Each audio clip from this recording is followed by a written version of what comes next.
adlaw, good morning sa tanan na nasabta sa ato online morning devotion nga himuon matag sa buntag o pasalamatan nato ang Ginoo kay iya tag ipukaw niya gi pabuka pa nga atong mga tawo gi bangon ta niya gi-enable ta niya no nga mo bangon makabangon kay kung dili pa kita mo bangon. So nagpabilin pa man ang atong muto nga sige first the kingdom of God and His righteousness and everything shall be added unto us. So come on, let's start the day right by worshiping our God. Ako'y lumalapit sa'yo, Diyos ko. Sumasamba, nagpupuri sa ngalan mo. Buong buhay, kaluluwa at puso ay handang ialay sa paalan mo. Dapat kang papurihan ko habang buhay dito sa mundo. Ang katulad at walang kapantay, nag-iisa kang Panginoon.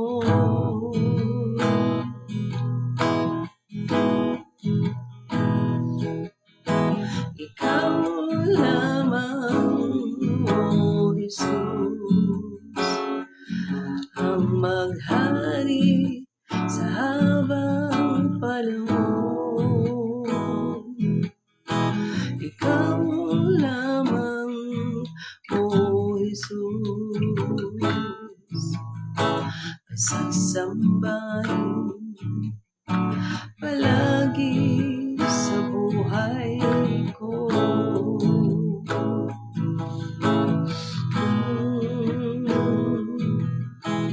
Tanging ikaw lamang ang nagbibigay kulay sa aking buhay. Ang yakap ng iyong pagmamahal ang siyang tanging kailangan magpakailanman. Nais ko sana pagsilbihan ka, makayakap ka at mapaglingkuran. Ang buhay kong ito'y ialay sa'yo, gamitin mo para sa kagalakan mo.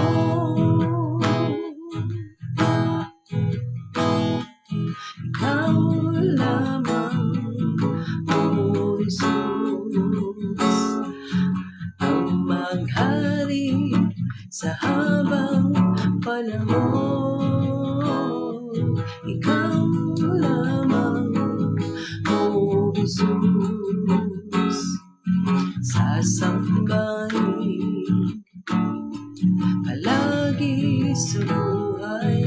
Ikaw lamang, O Jesus, ang maghari sa habang panahon. Ikaw lamang, O Jesus, sasambahin palagi sa buhay ko.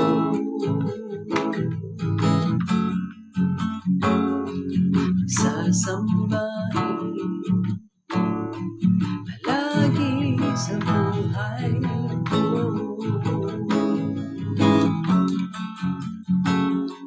Sasambahin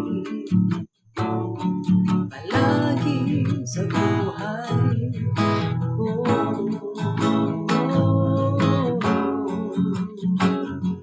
Sasambahin palagi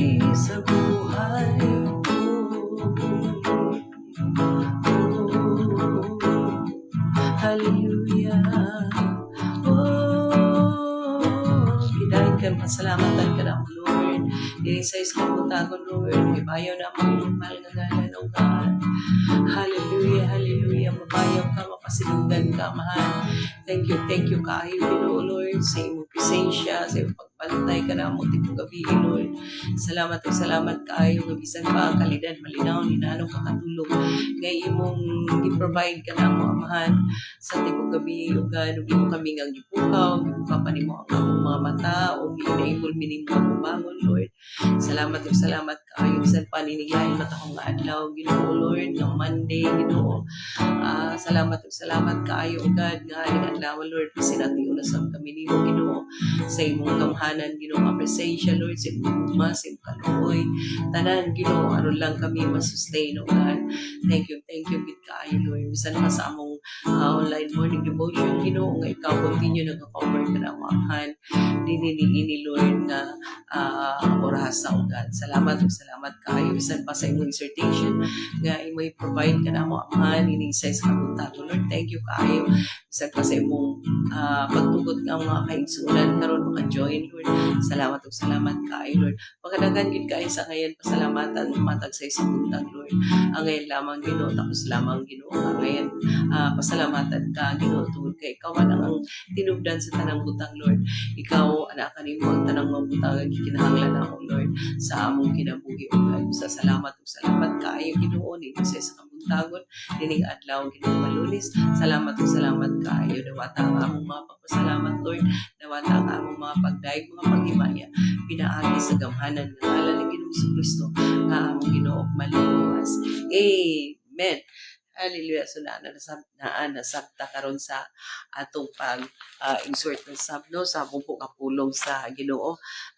Pila ka adlaw ta nga wala makahimo nining online, do nagpadayon ng atong morning devotion, pero ang atong online medyo naputol kay lisod kay sa nga tanan, no, nga atong tingog dili gagawa. So nya lisod kay ulaw kay sa nga tanan musitang ubo-ubo atubangan sa screen, maghutoy ta, no. Pero karon salamat sa Ginoo kay murag hapsay na kay paminaw ang paminaw sa atong tika-tika, ang atong ilong nga dili na kaayo pinuot, no. So naata karon sa Luke chapter 10 at kay kung nahinumduman nato, no, murag medyo ko nalimot, murag chapter 9 ta sa atong miagi sa last nato nga exhortation. So karon na ata sa Luke chapter 10, ug atong basahon ang chapter 10 verse 38 to 42. 38 to 42 ta. So ingon diri sa 38 to 42 sa chapter 10, ingon diri, now as they went on their way, Jesus entered a village, and a woman named Martha welcomed him into her house. And she had a sister called Mary, who sat at the Lord's feet and listened to his teaching. But Martha was distracted with much serving, and she went up to him and said, Lord, do you not care that my sister has left me to serve alone? Tell her then to help me. But the Lord answered her, Martha, Martha, you are anxious and troubled about many things, but one thing is necessary. Mary has chosen the good portion which will not be taken away from her. It talks about Mary and Martha, the two sisters.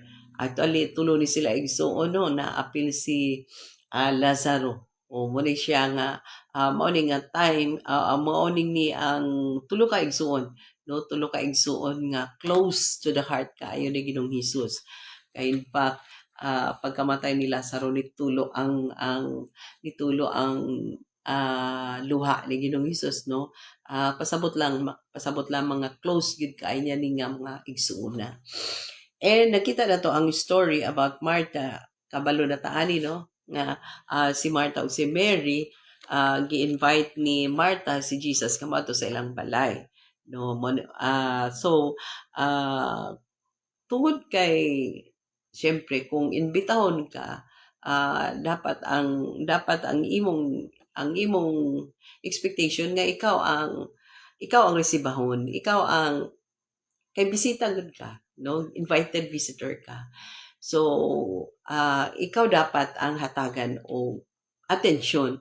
But sukwahi ang nahitabo because si Martha ang nang-invite ni Jesus Christ, but pag ato na dito sa ilang balay, wala na busy si Martha pag entertain sa invited visitor nga mao si Jesus. Ang iyang gikabisihan o receiver ang mga tao nga nagpunsisok dito kuan kay kung sa unang panahon kung asa manggani si Ginoong Hesus tuwa pud ang daghan kaayo nga mga tao, no. So dito usa na siya kabutang atong na-notice nga gi-invite man kaniya si Ginoong Hesus to go our house, no, nga moadto sa atong balay. So ang usa nga loophole ni Martha didto kay she invited Jesus Christ to go to their house pero wala niya na-entertain si Ginoong Hesus. Ang iyang gi-entertain ang mga tao na busy siya sa pag-receiver sa mga tao. Wala siya nag-entertain kang Ginoong Hesus. But ang nag-entertain dito kang Ginoong Hesus si Mary. Nga si Martha manunta ang nag-invite. So munang usa ka loophole nga nakita nato kang Martha dinhi nga she was the one who invited Jesus Christ, but he did not entertain Jesus Christ. That's why makita nato ang commendation ni Ginoong Hesus dinha sa ding nagreklamo siya nga Lord gipasagdan kay sa kadaghan ba sa bisita sa usa ra ka bisita ang special visitor si Jesus ra. Pero sa kadaghan bakay sa mga tao nga di na kinahanglan ibayton kay moadto magid sila mosunod mo nang gitawag nga mga gate crusher kay bisan pag dili inbayton makadungog lang sila kung asa si Ginoong Hesus adto dahil sila diretso. But the special visitor nga gi-invite noon wala no na entertain ni Martha. May gani ka na si Mary. So accommodation ni Ginoong Hesus nakita nato nga kinsa ang naminaw kaniya, no? Kinsa ang naminaw kaniya mo hinuon ang naka-choose sa better part o better place. Muna na ang now one thing is necessary ingon si Jesus. Usa lang gyud unta, no? Usa lang gyud unta ang gikinahanglan. No kay ang kuan mo dito during the time kuan precious kayo ang time ni Jesus. So, kung asa si Jesus musulod nga balaya, may musli na tungod kay talagsaon na nga opportunity. Kung asa ang presensya ni Lord, may musli. No? Anyway, kana sila, kauban man yung mga silingan. Pero man na, kita man na. 24 hours a day, magkita ay man mo. Pero si Jesus talagsara. So, ang thought unta dapat dito, ang mentality unta dapat nga ibutang ni Martha sa iyang mind, una sa tanan, she was the one who invited Jesus, no, to go to their house. Second, seldom ra kayo mo anha si Ginoong Hesus sa kabalay. So kay seldom ra, dapat all attention siya dito kang Jesus. Dili siya sa mga tao kay in the first place, well, dili man ang mga tao ang iyang invite nga moadto sa ilang balay kay kanang mga tao invite nagsadili moadto magina sa ilang balay, especially kay nakatungog sila nga moadto si Jesus dito sa balay nila ni Martha ug ni Mary. So the wisdom is wala nagamit ni Martha. May gani kay naa si Mary. So makita nato din na ganito nga nagreklamo gid siya and in siya diri sa verse 40, but Martha was distracted with much serving, and she went up to him and said, Lord, do you not care that my sister has left me? Wala magig ka, wala ang ka nagtagad nga ang akong dapat imong ingnon akong manghod nga tabangi magulang sa pagsilbi sa mga tao. No? But the Lord answered her, no? But the Lord answered her, Martha, Martha, you are anxious and troubled about many things, but one thing is necessary. Mary has chosen the good portion which will not be taken from her. So dito na test lang ni Ginoong Hesus kung kinsa gyud tinuod nga nahigugma kaniya. Si Martha ba, si Mary. So ang tinuod nga nahigugma si Mary kay ang iyang pagsilbi, ang iyang pagpaminaw, ang gipakita ni Mary sa buhat, no, nga si Mary ang nakasabot, no? Nakasabot nga. Talagsara kaayo ni nga ang Lord ni adinhi. So, pahibuslan ako ni. No? So, naglingkod siya sa tiila ni Ginoong Hesus. So, yun na ta dapat mga Kristohano, no? Wherever and whenever the Lord's presence, no, is there, we should take all advantage to bow down, to worship, to serve the Lord Jesus Christ. Kay dili sa tanang panahon mabati nato ang presensya ni Lord. But every time mabati nato ang presensya ni Lord, pahimuslig so, pahimuslig yun. Yukbo, no? Paminaw, no? Simba, alagad, kana tanan atong himuon, no? Sa dihang mabati nato ang presensya ni Lord. Mula sa church, kung maingon si Lord, Lord, hapa. Inaana na siya. When the Spirit of the Lord, no? Ang Bible ngayon, where there's Spirit of the Lord, there's freedom. Na ay kagawasan. Na dili na ka maghuna-una pang unsay isultian ng mga tao nga wala ko nagtabang sa akong magulang. Si Mary, mo nang gibati ni Mary. Di na maghuna-una si Mary nga basta kay nagyukbo siya kang Ginoong Hesus, ang presensya ni Lord ni akaron sulod sa among balay. Oh, so you see how precious, no? How precious is the presence of the Lord that came into our house. So, yun na magigsuon, where the Spirit of the Lord, there is freedom. Nga dili na maguna-una kung unsa isulti sa tao, dili na maguna-una kung kasukan ka sa imong magulang. Wala na naguna-una si Mary nga agoy kasukan ko sa mga magulang, wala kumitabang nagtinapol ko. No? Wala na siya naguna-una. Kaya ang pinaka-precious, no? Munang ingon si Ginoong Hesus, one thing is necessary. Mary has chosen that good part. Doon ay mga panahon, mga igsoon kasabaanta nga, sige lang ka simba, sige lang ka, sige lang ka ampo-ampo, sige lang ka. Ay, Lord, usay kasabaanta sa atong mga relative, no, nga, mabuang na gid ka na. Pero bahala na lang kung mabuang ta. Basta sa kang Lord Jesus na nabuang, no? And sometimes, even in the church, usahay, maguna-una ta nga, unsay ihuna-unaon sa mga members, no? Unsay ihuna-unaon sa mga tao nasa akong likod. No. Once you are under the presence of the Lord, no, ayaw na pang, dunad kayo kung unsay isulti sa tao, no? Si Mary, wala gid siya naguna-una. Kasabaan siya sa mga ulang, kaya wala siya nagtabang o silbi sa mga tao. Kaya din siya, in the first place, kami may nag-invite kay Jesus. O precious ang time ni Jesus. Yan na si Lord Jesus diri sa among panimalay. Kinsa man ngayon ako silbihan, si Jesus, dili ang mga tao. Kaya mo na mag-invite ang mga tao. Kaya ka na sila, invite na sila sa dili. Manulod mag-inaan sila because of Jesus.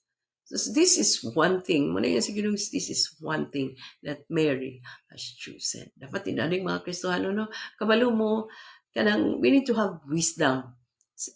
Martha should have wisdom to think nga siya ang nag-invite kang Ginoong Hesus.